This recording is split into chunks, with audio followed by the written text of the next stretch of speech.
Brexit سے متعلق کب کیا ہوا، ان تمام واقعات پر نظر ڈالتے ہیں اس رپورٹ میں۔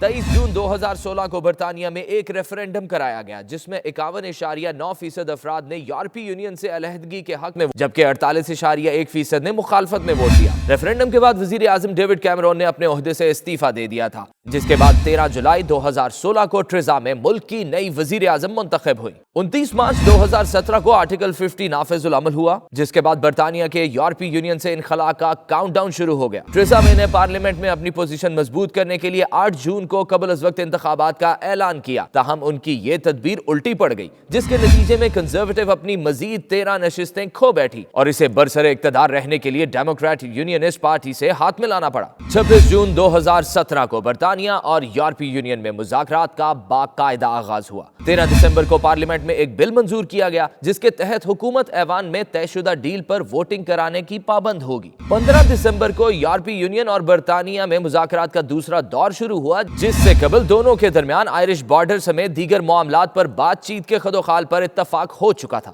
20 ماہ کے طویل مذاکرات کے بعد 25 نومبر 2018 کو یورپی ممالک کے رہنماؤں نے بریگزٹ کی منظوری دی۔ 10 دسمبر کو ٹریزا مے نے شکست کے پیش نظر پارلیمنٹ میں بریگزٹ پر ووٹنگ ملتوی کر دی، جس پر انہیں کڑی تنقید کا نشانہ بنایا گیا۔